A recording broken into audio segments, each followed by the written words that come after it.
Wallace. I am back at you again. So this should be the third video that's uploaded today on this channel and all subsequent channels and wherever it may be.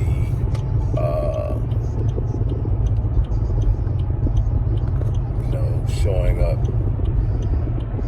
in addition to that, but something crossed my path. I'm riding and I'm listening to a radio talk show, and I'm listening to them hype and push the importance of getting out and voting.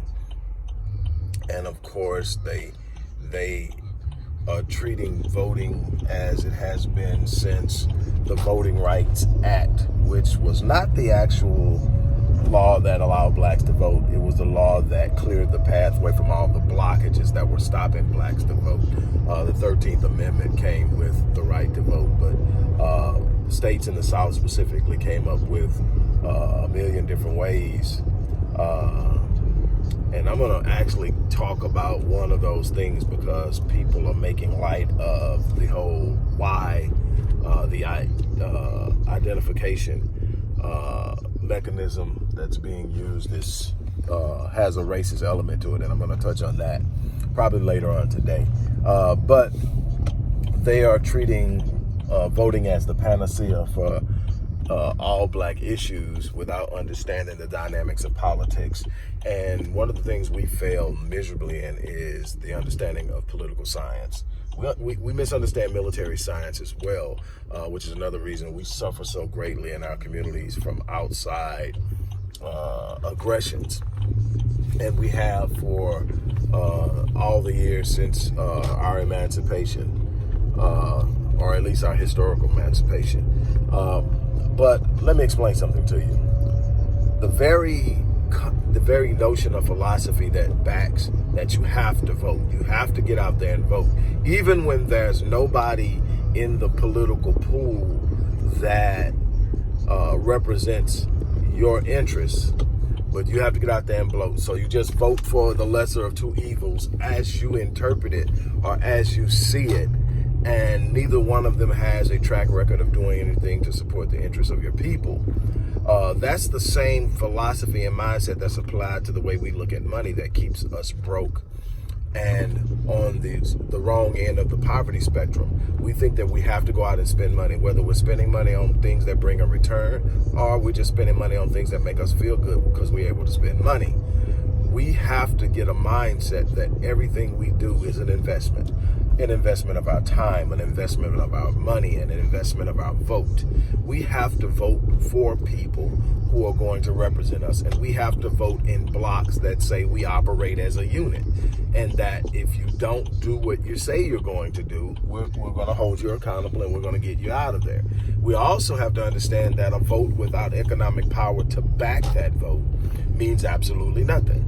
That's just a vote that they use to shore up whatever position they have in the polls, to shore up whatever position they have in their appearance of being that person or that candidate. But if we don't have the money to put into the lobbying elements and aspects of politics, the vote has very little. We can't keep spending our vote on the lesser of two evils. There's a darkness to that. There's a darkness to the lesser of two evils. The lesser of two evils is still evil. It's still dangerous. It's still harmful. What we have to do is actually give value to our vote. Let me show you something. When you have money and people start to learn that you don't just spend your money on anything, that it has to be something that's of value to you, and you're only going to spend your money on that, guess what it does to your money? It gives your money more power. It gives your money more value. People start presenting things to you that are actually things that are going to benefit you. They stop throwing bull crap out there to you. They start actually giving you things. You have to excuse me, my lips are a little dry. Normally that never happens, but it's been one of those mornings. Anyway, they give you the things you want. The same thing with your vote. People think it's irresponsible to withhold your vote. They go with that whole idea. People died for voting. Actually, they did not. But let's just say that they did. That all that was about was voting, and it wasn't. But let's say it was. What you do with what they give you is also part of the responsibility. Stewardship of what you have is important. Just going out and throwing it at a candidate that you like And let me tell you something, politics isn't about likes. Politics is a business. Everything is about business. We have to stop going on our feelings. We have a very bad habit of going off. I don't like them. I don't care if I like you or not. Are you doing what I need you to do? I've got business partners I don't like. I respect them and I trust them. That's all that's necessary. At the end of the day, you do your thing, I'm going to do my thing. You go home to your wife, I'm going to go home to my wife. And depending on how I feel today, I might say something to my wife about you that might not be that gratifying. But I'm never going to disrespect you because you don't disrespect me. And I'm never going to have to worry about getting into it with you because you're trustworthy. I want somebody that's going to work for me, not somebody I like. Because there are people I like that screwed me. There are people I like that are lazy. There are people I like that are just not going to put in the work. We've got to stop worrying about who we like and start worrying about who's going to get the job done, first of all. Second of all, we got to make sure that we're getting behind people that are willing to do the job, that are willing to put in the work. There's no reward currently right now in local, federal, state, or federal politics that rewards people that go to war for black people. It's not there. It's an uphill battle. It puts a target on your back. And there are some that start, very few state of ground.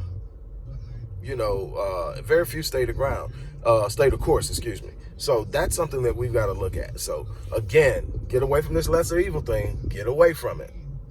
On that note, I'm out of here. Don't forget to support the work we're doing. I'm out.